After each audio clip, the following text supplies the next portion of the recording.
మతాలు అంటే మనిషి ఆలోచనల నుండి వచ్చినటువంటివి మతాలు అన్నమాట. ఆ మతాలు ఎప్పుడైతే వచ్చేసాయో అప్పుడు ఏమైపోయిందంటే మనుషులు ఎప్పుడైతే ధర్మాన్ని పక్కన పెట్టేశారో ఆ మతాల్ని ఆచరించడం మొదలుపెట్టేశారో ఆ మతాలలో మనిషికి ఒక ఆలోచన ఉంటుంది కాబట్టి మనిషికి ఒక దేవుడు లేదా బహుదేవోపాసన ఈ విధంగా వచ్చేసాయి అనమాట. కాబట్టి ఇప్పుడు మనిషికి కావాల్సింది ధర్మం తప్ప మతము కాదు. కాబట్టి మనం ధర్మాన్ని అర్థం చేసుకుంటే ఎన్ని మతాలు ఉండవు. ఆ ధర్మాన్ని అర్థం చేసుకుంటే ఆ ధర్మం ఏంటి? ఆ ధర్మమే ఆ వేదాల్లో ఉన్నటువంటి ధర్మం, బైబిల్లో ఉన్నటువంటి ధర్మం, ఖురాన్లో ఉన్నటువంటి ధర్మం. అన్ని ధర్మాలలో కామన్ పాయింట్ ఒకటే చెప్తున్నాడు, తప్పు చేసిన వాడు నరకానికి వెళ్తాడు, పుణ్యం చేసిన వాడు స్వర్గానికి వెళ్తాడు అని చెప్పి. కానీ కొన్ని మతాలే చెప్తున్నాయి మరి అగైన్ నన్ను మాత్రమే ఫాలో అయితే నువ్వు స్వర్గానికి వెళ్తావు లేకపోతే నరకం. ఆ మనిషి తప్పు చేసినా సరే ఒప్పు చేసినా సరే అని అంటున్నారు. దీన్ని మీరు ఏ రకంగా సమర్థిస్తారు? అంటే ప్రజలలో ఉన్నటువంటి ఒక అపోహ అండి. అది అపోహ ఏంటంటే ఇక నువ్వు ఏ తప్పు చేసుకున్నా దేవుడిని నిన్ను క్షమించేస్తాడు, నువ్వు దేవుడిని నమ్ముకున్నావు కాబట్టి. అంటే ఇది సరైనటువంటి విషయం కాదు ఇది. ఇప్పుడు ఉదాహరణకి ఏంటంటే ఖురాన్లో కూడా దేవుడు ఏం చెప్పాడు? మీరు దైవాన్ని నమ్మండి, మంచి పనులు చేయండి, దేవుడు మీకు స్వర్గాన్ని ఇస్తా అని చెప్పాడు. నిజంగా ఖురాన్లోని 67వ అధ్యాయం ఉంటుంది, 2వ వచనంలో సూరే ముల్క్ అనమాట. దేవుడు చెప్పాడు, అల్లదీ ఖలకల్ మౌత వల్ హయాత లియబ్లువకుం అయ్యుకుం అహ్సను అమల. దీని అర్థం ఏంటంటే మీలో మంచి చెడు ఎవరు చేస్తారో పరీక్షించడానికే దేవుడు మిమ్మల్ని పుట్టించాడు. అంటే మనిషి యొక్క పుట్టుక ఉద్దేశమే మంచి చేయాలి. దేవుని యొక్క పరీక్షలు మనం పాస్ అవ్వాలంటే నువ్వు మంచి చేస్తున్నావా చెడు చేస్తున్నావా అంటే మిమ్మల్ని నన్ను దేవుడు పుట్టించేటటువంటి ముఖ్య ఉద్దేశమే ఇతడు ఎలా జీవితం గడుపుతాడు, ఇతనిలో నైతికత ఎలా ఉంటుంది అన్న విషయం కోసమే దేవుడు పుట్టించినప్పుడు పూర్తిగా దాన్ని పక్కన పెట్టేసి ఇక దేవుని నమ్ముకుంటే చాలు, ఏ పాపం చేసినా ఇక దేవుడు మనల్ని స్వర్గంలో ఇస్తాడన్న కాన్సెప్ట్ సరైనది కాదు. ఎందుకంటే ఇక్కడ 2 విషయాలు ఉన్నాయండి ధర్మంలో. హుక్కుకుల్లా హుక్కుల్ ఇబాద్ అంటారు. హుక్కుకుల్లా అంటే మనల్ని పుట్టించినటువంటి దేవునితో మనం ఎలాంటి సంబంధం కలిగి ఉండాలి, ఆయన్ని మాత్రమే ఆరాధించాలి, ఆయన్ని మాత్రమే వేడుకోవాలి, ఆయన కోసం మనం ఆరాధించే విధానం, దీన్ని హుక్కుకుల్లా అంటారు. హుక్కుకుల్ ఇబాద్ అంటే తోటి మానవుల హక్కులు. ఇప్పుడు ఉదాహరణ నేను ఉన్నాను, నేను మీతో మంచిగా ఫ్రెండ్షిప్ చేస్తున్నాను, మీ దగ్గర నుండి కొన్ని డబ్బులు తీసేసుకున్నాను, నేను ఇవ్వట్లేదు, తర్వాత మీరు ఇవ్వలేదని చెప్తాను, సాక్ష్యాలు తారుమారు చేసేసాను అంటే ఇది మీకు సంబంధించిన హక్కు, దేవునికి సంబంధించిన హక్కు కాదు. దేవునికి సంబంధించిన హక్కుల్లో ఒక పూట నమాజ్ చదవలేదు, దేవుడు క్షమిస్తాడు. ఒక ఉపవాసం పాటించలేదు, దేవుడు క్షమిస్తాడు. లేదా దేవుని సరిగా నేను ప్రార్థించలేదు, దేవుని హక్కు కాబట్టి దేవుడు క్షమిస్తాడు. కానీ తోటి దేవుడి హక్కుల్లో ఏదైనా పొరపాట్లు జరిగితే ఖచ్చితంగా దేవుడు క్షమిస్తాడు. కానీ తోటి మానవుల హక్కుల్లో ఒకరిపై దౌర్జన్యం చేసి, ఒక భూమిని కబ్జా చేసేసి, ఒకరిని మర్డర్ చేసేసి, ఒకరిపై నింద మోపేసి, ఈ తప్పులు ఏవైతే ఉన్నాయో తోటి మనిషితో ఆ వ్యవహారం జరగనంత వరకు, తోటి మనిషి క్షమించినంత వరకు, ఆ సెటిల్మెంట్ జరగనంత వరకు దేవుడు అందులో జోక్యం చేసుకోడు. కాబట్టి మనిషి నైతికతకు ఇంత ఇంపార్టెన్స్ ఇచ్చినటువంటి, ఇంత ప్రాముఖ్యత ఇచ్చినటువంటి ఆ ధర్మాన్ని, ఆ కాన్సెప్ట్ని మనిషి మర్చిపోయాడు. స్వర్గం నరకం అనే కాన్సెప్ట్ ఖురాన్లో ఏం చెప్తుంది అసలు?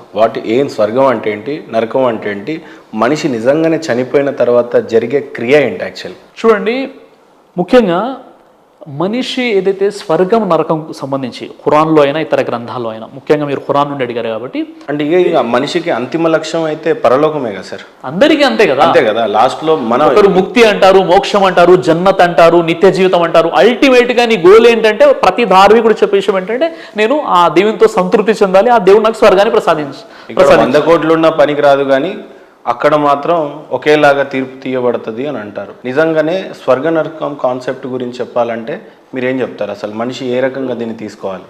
చూడండి, చెప్పాను కదా, 2 హక్కుల్లో దేవుని హక్కు దేవునికి చెల్లించి, తోటి మానవుల హక్కు తోటి మానవులకు చెల్లించి, దేవుడు చెప్పిన విధంగా మనోవాంఛలను కాకుండా దేవునికి సమర్పించుకొని దేవుడు చెప్పిన విధంగా జీవితం గడిపితే దేవుడు జన్నత్ ఇస్తా అన్నాడు, స్వర్గం ఇస్తా అన్నాడు. ఓకే. దానికి వ్యతిరేకంగా మనిషి రాక్షసుడుగా మారిపోయి దౌర్జన్యాలు, అక్రమాలు, అవినీతి, ఇక పూర్తిగా భ్రష్టుడైపోయినప్పుడు దాని పర్యవసానం ఏముంటుంది? నరకం ఉంటుంది. ఈ స్వర్గం నరకం కాన్సెప్ట్ ఉంది. రైట్. మనిషి చనిపోయిన తర్వాత జరిగే క్రియ ఏంటి యాక్చువల్లీ? అంటే ఇప్పుడు ఈ క్షణం మనిషి ప్రాణాన్ని వదిలేశాడు. ఆత్మ అనేది అందరికీ కావాల్సిన వజ్రం లాంటిది. అది ఆత్మకి జరిగే క్రియ ఏంటి? నెక్స్ట్ ఇమ్మీడియట్గా స్టార్ట్ అయ్యే క్రియ ఏ రకంగా ఉంటుంది?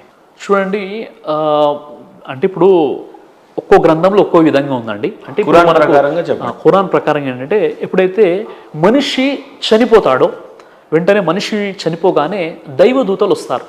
దైవదూతలు వచ్చేసి మల్కిల్ మౌత్ అని అంటారు అనమాట. ఆ దైవదూతని వాళ్ళు వచ్చేసి ఆత్మ తీసుకోవడం జరుగుతుంది.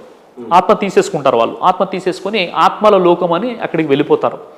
అయితే ఆ మనిషి ఒకవేళ మంచి వ్యక్తి అయి ఉన్నట్లయితే ఇల్లీయన్ అనేటటువంటి ఒక గ్రంథం ఉంటుంది, అక్కడ అతని పేరు నమోదవుతుంది. చెడు వ్యక్తి అయి ఉన్నట్లయితే దుర్మార్గుడు అంటే సిజ్జీన్ అనేటువంటి గ్రంథం ఉంటుంది, ఆత్మ పేరు అక్కడ నమోదవుతుంది. ఖురాన్లో ఏమైనా స్పష్టంగా రాస్తుందా సార్ 20% తప్పు 80% న్యాయం? అంటే మనం తప్పులు అనేవి ఎక్కువ చేస్తాం, మంచివి అనేవి తక్కువ చేస్తామని నమ్ముతా నేను. అంటే తప్పు ఒక 20% చేసి మంచి 80% చేశాడు అని అనుకుందాం. సో ఇప్పుడు ఈ మనిషి స్వర్గానికి వెళ్తాడా నరకానికి వెళ్తాడా? మంచి 80% ఉంది, చెడు 20% ఉంది. అలాగే ఇంకో వ్యక్తికి 20% మంచి ఉంటే 80% చెడు ఉంది అని అనుకుందాం. సో తీర్పు ఏ రకంగా తీర్చబడవచ్చు అప్పుడు? సార్ ఇప్పుడు ఏంటంటే మనిషి చేసినటువంటి కర్మల్ని అక్కడ బేరీజు వేయడం జరుగుతుంది, తూకం పెట్టడం జరుగుతుంది. ఒకవైపు మంచి కర్మలు, ఒకవైపు చెడు కర్మలు. ఏవి అయితే బరువుగా ఉంటాయి, మంచి కర్మలు బరువుగా ఉంటే మనిషి స్వర్గానికి వెళ్ళిపోతాడు, చెడు కర్మలు ఎక్కువ అయిపోతే అతడు నరకానికి వెళ్ళిపోతాడు. ఈ సిద్ధాంతం ఖురాన్లో చెప్పడం జరిగింది. సో స్వర్గంలో ఏ రకమైనటువంటి పద్ధతులు ఉంటాయి అనేది కూడా ఖురాన్ చెప్పింది. స్వర్గం ఏ రకంగా ఉంటుంది అంటే ఒక విల్లా లోపల ఇంటీరియర్ ఎలా ఉంటుందో అంత నీట్గా చెప్పింది ఖురాన్. సార్ ఇప్పుడు అలాగే స్వర్గం కూడా ఎంత నరకయాతన ఉంటుందో కూడా చెప్పింది. అలా చెప్పాలంటే ఏం చెప్పు? ఒక మాటలో చెప్పాలంటే ఇప్పుడు ప్రపంచంలో ఏదైతే ఒక పెద్ద ఒక ఐలాండ్కి వెళ్ళిపోయారు మీరు, లేదా ఒక పెద్ద లగ్జరియస్గా ఉన్నటువంటి ఒక ప్రాంతానికి వెళ్ళిపోయారు, దేంతో కూడా స్వర్గాన్ని మీరు కంపేర్ చేయలేరు, అంత గొప్పగా ఉంటుంది స్వర్గం అనేది. కాబట్టి నరకం ఎలాంటిదంటే అందులో ఉన్నటువంటి భయంకరమైనటువంటి శిక్షలు ఉంటాయి. ఏ శిక్షలు అంటే ఇక్కడ ఉన్నటువంటి ఏ పనిష్మెంట్ని కూడా నరక శిక్షతో మీరు కంపేర్ చేయలేరు, అలాంటి భయంకరమైనటువంటి శిక్షలు అక్కడ నరకంలో ఉంటాయి. కాబట్టి స్వర్గ నరకాలు అనేవి ఇన్ని తెలిసిన మానవుడు ఎందుకు రియలైజ్ కావట్లేదు? ఇక్కడ ఉన్నటువంటి లౌకికమైన విషయాలని ఎందుకు అట్రాక్ట్ అవుతున్నాడు? బెంజ్ కారో ఇంకో కారో తప్పితే, బట్ ఎందుకు స్వర్గ నరకాలకి ఆ భయం అనేది ఇంకా తెలియరాలేదు మానవుడు? ధార్మికంగా ఒక వ్యక్తి డబ్బు సంపాదిస్తే బెంజు కాల్లో తిరగకూడదని ఇస్లాంలో చెప్పబడలేదు. అంటే ఒక వ్యక్తి సంపాదన ధర్మసమ్మతంగా ఉండి, ఇప్పుడు మీది ఒక సంపాదన ధర్మసమ్మతంగా ఉంటే మీరు బెంజు కార్లో తిరగండి, రేంజ్ రోవర్లో తిరగండి, అది మీ ఇష్టం అనమాట. కానీ అది అక్రమార్జన అయి ఉండకూడదు ఒక విషయం. రెండో విషయం ఏంటంటే ఫుజూల్ ఖర్చు అంటే దుబారా ఖర్చు పెట్టకూడదు.